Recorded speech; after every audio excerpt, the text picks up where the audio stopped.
대선이 일주일 앞으로 다가왔습니다. 국민의힘에서는 사전투표 전 골든크로스에 대한 기대를 내비치면서 막판 총력을 다하고 있는데요. 현재 대선 판세 어떻게 보고 계시는지 김성태 국민의힘 선대위 국민소통위원장과 이야기 나눠보겠습니다. 의원님 안녕하세요. 예, 안녕하세요. 반갑습니다. 예, 반갑습니다. 의원님. 예. 현장도 다니시죠? 뭐 가끔 후보 대신에 예. 뭐 큰 단체들 뭐 행사할 때 예. 가서 축사도 해주고 격려사도 하고 예. 그러면서 뭐 이제 그분들 뭐 정책도 건의도 받아들이고 의원님. 또 그분들의 또 정서도 읽고 예. 그렇죠. 솔직히 말씀해 주셔야 됩니다. 예. 판세 어떻습니까 지금? 좀 많이 나아지고 있죠. 많이 나아지고 있다는 처음에 워낙 분위기가 안 좋았으니까 후보 바꾸니까 너무 안 좋게 시작했죠. 예. 그러니까 이제 사실상 지금 이제 TK, PK 전통적 우리 보수 진영의 기반이 예. 처음에는 그냥 거기에 이게 보수 텃밭이 맞나 그럴 정도로 쌓였거든요. 그런 연유는 아무래도 거기 TK, PK 같은 경우는 현역 의원들이 다 포진하고 있는데 예. 전부 다 뭐 한덕수 대행에 실질적으로 뭐 그분을 옹립하려고 하는 그런 세력들이 많았기 때문에 후보로서는 처음에 참 어리둥절을 했죠. 그렇지만 그런 전통적 지지 기반인 TK, PK에서 이제 결집이 이루어지고 있고 그게 이제 수도권으로 이제 북진을 해야 되는 상황인데 예. 이 수도권은 역시 저도 누누이 이야기했지만은 우선 12.3 비상계엄에 대한 명확한 예. 대국민 사가 있어야 되죠. 아하. 이런 부분이 딴 사람이 아니라 이 조기 대선을 만든 당사자인 윤석열 전 대통령이 예. 뭐 법정 들어가면서 그렇게 뭐 기자들 많이 대하고 있는데 그런 때라도 나 때문에 이런 참 국가적 불행이 있었고 그래서 조기 대선을 치르는데 참 국민들에게 면목이 없다. 최소한 요 정도라도 해줘야 되는데 예. 여전히 이분은 시애틀 마우스하고 그냥 그러니까 입 닫으시고 예. 예? 뭐 너무나 또 당당한 입장 아닙니까? 영화 보러 가고. 더군다나 뭐 지금 현재 당도 또 그런 윤석열 대통령이 헌재에서 결정 파면 이후에 예. 당이 집권 세력으로서 정치 도의적 책임을 져야 되는 그런 정당입니다. 예. 이 정당이 자정 노력을 통해 가지고 국민들에게 변화하고 쇄신하면서 또 일정 부분 윤석열 대통령 측근의 호가 호의 세력들이 예. 어떻게 단죄가 이루어지는지 국민들은 두 눈 부릅뜨고 지켜보고 있는데 어허. 아무런 몸부림 하나 보여주지 못했단 말이에요. 예. 이런 것들이 이제 수도권의 중도 무당층을 우리가 두드리는데 그런 측면에서 상당히 소구력이 부족한 거죠. 자, 지금 딱 고기 상태. 자 그러면 의원님 말씀을 정리해 보면 처음에 어려웠는데 TK, PK에서 전통적 지지층이 결집하면서 이만큼까지 왔는데 예. 마지막 소위 말하는 골든크로스 해서 국민의힘이 김문수 후보 이기려면 수도권에서 중도층 잡아야 되니까 수도권 중도 무당층에서 일정 부분 예. 지지가 들어와야 돼요. 그러면 그 방법은 앞서 말씀하신 대로 윤석열 전 대통령과의 절연, 결연. 친윤 세력들의 사과 뭐 이런 정치적 책임 사과가 아니죠. 거 정치 책임. 최소한 몇 명 정도는 예. 다음 총선 불출마하고 더 용기 있는 선수들 같은 경우는 예. 뺐지 몇 명 날려도 그 친구들 아무런 뭐 저 부귀영화 그냥 측근 호가호위하면서 예. 뭐 그렇게 자신이 억울해할 이유가 하나도 없는 사람들이 꽤 많아요. 아 그래요? 예, 그런 사람들이 여전히 그냥 당에 뭐 영향력을 행사하고 당의 중심에 서려고 그러고 예. 또 뭐 그런 사람들이 뭐 아니 말로 뭐 이준석하고의 후보 단일화 인식이라는 것은 정치 공학적이고 예? 자기 그냥 정치 수단으로서 또 이준석 불러들여 가지고 예. 그냥 한동훈 전 대표 같은 사람 견제하고 이 뭐 쉽게 말하면 지금 대선보다는 자기 당권에 눈이 먼 그런 친구들 있단 말입니다. 그러면. 이런 친구들은 본인 자정 그러니까 당에서 비대위라는 거는 정상적인 당 조직이 평상시에 아닐 때 하는 거예요. 예. 당이 절체절명의 위기에 있다든지 새로운 큰 변화를 통해서 예. 국민을 전환시키고자 할 때 선택하는 마지막 수단이란 말입니다. 그러면요. 여기는 가단성이 있어야죠. 변화를 만들어내야죠. 예. 의원님 그러면은 한동훈 전 대표가 요새 뭐 어제는 유세차 김문수 후보 옆에 섰지만 독재 유세하고 그다음에 어제 김문수 후보와 같이 유세할 때도 그 얘기를 했거든요. 친윤 구태 정치 청산 그거는요. 그렇게 해야 된다. 정치 조금 하면은 한동훈 대표도 분명히 주변에 뭐 많은 정치 예. 자문을 구하겠지만은 예. 우리가 중도 무당층에게 우리 지지를 두드리려면은 예. 우리가 심산 비상계엄 정말 잘못됐습니다. 예. 앞으로 그렇지만 잘하겠습니다. 그래 하면서 이재명 같은 저는 과도한 입법 권력의 중심에 서서 예. 윤석열 전 대통령과 정부를 무기력하게 또 무력하게 만드는 그 모습을 우리가 지켜봤지 않습니까? 그러면 입법에다가 여기다 행정부의 수반이 되고 예. 또 이제 사법부마저도 삐트니까 다 자기 손아귀에 이미 들어가고 이런 상황은 대한민국이 얼마나 위험해집니까? 이거야말로 이제 총통국가 총통제가 되는 거고 쉽게 말하면 이재명 후보가 총통이 되는 거다. 얼마나 위험하냐. 바로 민주주의가 후퇴될 것이고 예. 위협받을 것이고 예. 엄청난 정치 보복이 양산될 것이고 예? 예. 대한민국 국가 체제가 예. 이제 흔들릴 수 있을 것이다. 이렇게 나가야 예. 중도 무당층 그나마 이 심판자들이 예.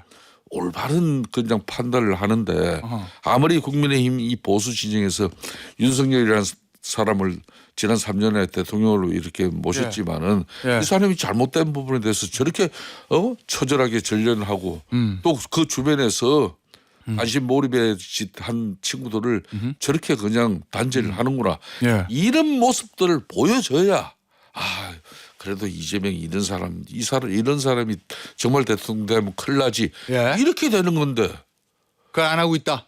지금 이제 이재명 후보의 그 대세론 지지율이라는 게 본인이 잘해서 얻은 지지율이냐고요. 예. 예? 그 반사이기란 말씀이시군요. 과도한 입법 권력 그냥 뭐 입법 독단적 행위 뭐 일삼았지. 탄핵 남발했지. 예. 그렇게 하고 싶은 대로 다 했는데도 저렇게 대세율을 대선을 행사하는 게 많고 원래 말이에요. 예. 제가 이야기는 참 여기서 잘 안 하려고 했는데 해주세요. 윤석열 전 대통령하고 예. 이재명 전 민주당 후보 같은 경우는 심판과 청산의 대상이었어요. 우리 국민들은 뭐 상식적이고 합리적인 그런 국민들이면 다 그런 생각을 했어요. 12.3 비상계엄 딱 터지고 나니까 윤석열 전 대통령은 정말 위험한 사람이네. 예. 여기서 끝장이 나야 되네. 어허. 또 끝장이 나면서 적대적 공생관계를 이뤄온 이재명 지금 민주당 당시 대표도 여기서 청산되어져야 되네. 예. 그러니까 두 사람 다 심판과 청산의 대상이었어. 한 사람은 서울 서울날 뭐 헌재에서 파면 결정으로서 예. 이미 심판을 받아버렸죠. 알겠습니다. 그럼 청산의 대상 이분은 오로지 국민의 힘으로 여기서 국민의 힘이라는 것은 선거. 선거를 통해서 이 사람 청산시킬 사람인데 어허.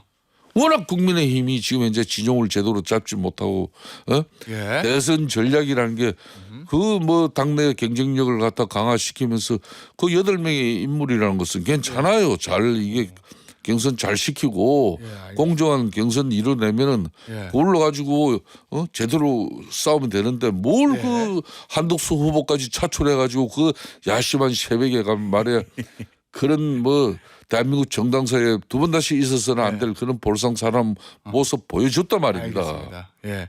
자, 그러면은 계속 말씀하시는 게 의원님 그 부분인 거잖아요. 수도권과 중도층 민심 잡으려면 친윤 세력 일부가 정치적 책임을 져야 된다. 당연하죠. 다음 총선 불출마든 의원직 사퇴든 예. 한동훈 전 대표도 그 얘기를 계속 하는데 최근 단독 보도 보니까 김문수 후보한테 한동훈 전 대표가 전화해가지고 권성동 원내대표 후보 교체 이 부분에 책임지고 원내대표 자리 물러나게 해달라 이렇게 요청했다고 하거든요. 권성동 원내대표 지금 원내대표 자리에서 내려와야 되는 겁니까? 한동훈 전 대표가 그런 요구를 했다는 것은 예. 그만큼 이제 수도권 공략 마지막 이 공략을 위해서는 우리가 진영을 정비를 해야 되잖아요. 예. 정비를 하는 차원에서 그런 차원에서 참 우리 차원에서의 업참 마속이 이루어져야 예.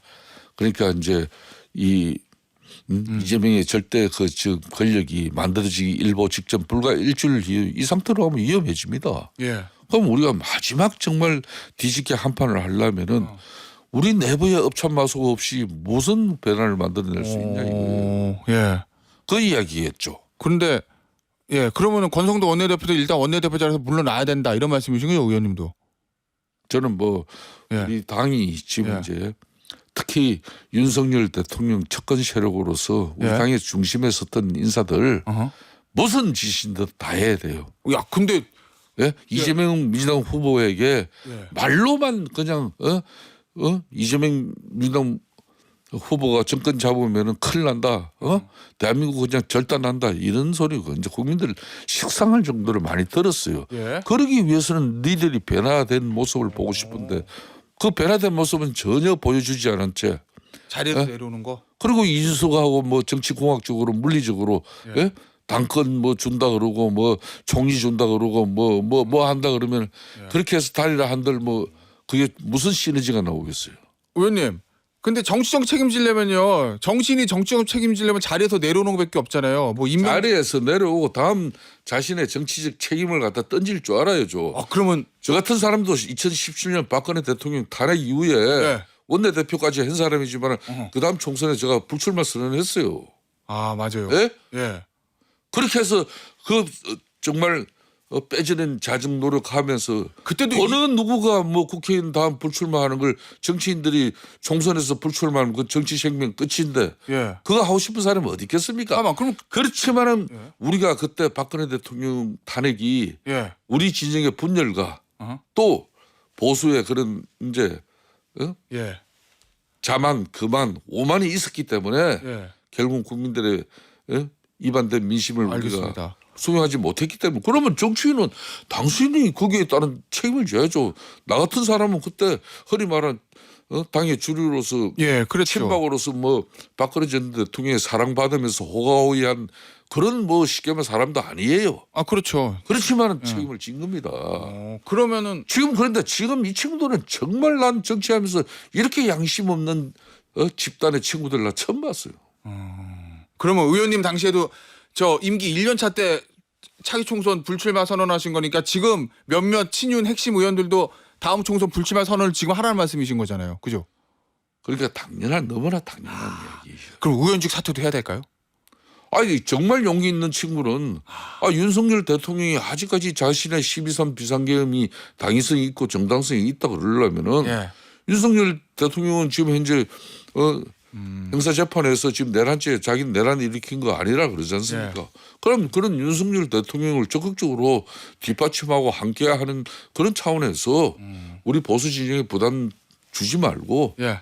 자신의 정치적 행위를 통해 가지고 윤석열 대통령하고의 그 뭐 의리 충신 그런 관계 예. 그런 거 보여줘야 되는 거 아닙니까? 알겠습니다, 의원님. 자, 주제를 좀 바꿔보죠. 이준석 후보 단일화 안 한다거든요. 0%라고 본인은 입으로는 얘기는 했는데 어떻게 될 거로 보세요? 단일 안 됩니다. 아, 안 됩니까? 뭐 이제 상당히 이제 선거 일주를 앞두고 판을 얻기가 쉽지 않다는 것이 지금 대체로 뭐 정치 평론가들이나 예. 정치 분석 전문가들이 뭐 정설인데 의원님 뭐 말씀대로 해도 이제 수치도 많이 좁혀졌으니까 예. 이 도식적 1+1이 2가 되지 않고 뭐 이준석이 완강히 거부하는 단일화는 일단 이걸 적고 마지막 판을 갈아엎을 수 있는 마지막 승부수를 저는 김문수 후보가 던져야 될 시간이 다 됐다고 봅니다. 뭘 던져야 돼요? 승부수. 단일화 저는 오늘 뭐 이제 정치 분야 이제 마지막 이 토론에서부터 비상계엄과 탄핵에 대한 그런 김문수 후보의 처절한 참여와 윤석열 대통령 내에 그리고 정가운 이런 거구 세력들을 부정선거 음모론자들을 하고의 이런 강력한 절연 의지를 표방해야 된다는 거죠. 오늘 저녁에. 예. 예. 그럼 단일화 목매는 그래서 것보다 그게 더 중요하다 말씀이신 그래서 거죠? 여기에 기초해 가지고 이미 대통령 되기 전에도 예.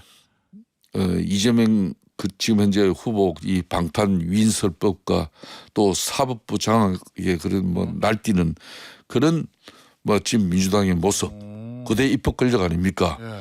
그런 이재명 지금 민주당 후보가 집권하게 되면 사실상 민주주의가 없는 이런 상권 통합 총통제 국가로 갈 것이라는 내용으로 예. 대국민 이제 마지막 호소를 해야 되는데 아하. 그런 여론전을 펼치기 위해서는 예. 이 남은 일주일 동안 그동안 하지 못한 당의 자정 노력, 윤석열 대통령의 13 비상계엄에 대한 정치적 책임을 지는 처절한 몸부림이 예. 이 일주일 동안 보여줘야 된다. 그러면 그 처절한 몸부림을 하면 뭐 이준석 후보하고 단일화가 안 되더라도 자연스럽게 표에 의한 단일화도 될 수 있다. 이런 그렇게 말씀이시죠? 되면은 예. 단일화라는 것은 예. 뭐 선거 전날이라도 극적으로도 뭐 될 수도 있는 거고 예. 또 수도권 이 중도 네. 무당층들도 이재명 씨 민주당 후보의 절대 권력이 지금 쏠리는 부분에 대해서 걱정하지 않을 국민이 누가 있어요. 오. 그렇지만 그걸 견제해내기 위한 세력이 그냥 보수의 본산인 국민의힘이라 그러면 국민의힘은 더 일찍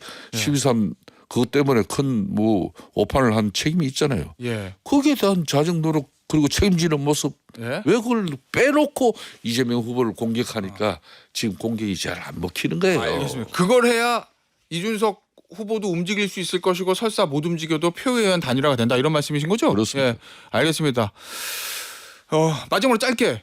근데 홍준표 전 대구시장은 이준석 후보 찍어도 사표 아니라고 미래에 대한 투자라고 그러던데. 뭐 저는 그걸 뭐 좋은 내용으로 뭐 받아들이고 싶어요. 그냥 격려 차원으로. 예. 뭐 윤석열신당에 이제 어차피 지금 현재 예. 국민의힘은 예. 이번 대선에서 이기든 지든 예. 엄청난 이제 홍역을 칠 수밖에 없습니다. 그러니까 윤석열식 3년 동안의 이 당정 관계는 예. 두 번 다시 보수 정당 역사에 없어져야 될 하나의 치욕이에요. 알겠습니다. 그 치욕의 당사자들을 청산하는데 얼마나 이제 뼈와 살을 도려내는 아픔이 있어야 되겠습니까? 그런 측면에서 이준석 객신당 후보에게 예. 자네도 역시 보수다. 그 그러니까. 보수이기 때문에 그 보수의 어떤 그 책임과 사명을 저버리지 말아라. 예. 저는 그렇게 받아들이고 싶어요. 알겠습니다. 오늘 인터뷰는 여기서 마무리하도록 하겠습니다. 지금까지 김성태 국민의힘 선대위 국민소통위원장이었습니다. 위원장님 감사합니다. 예, 감사합니다.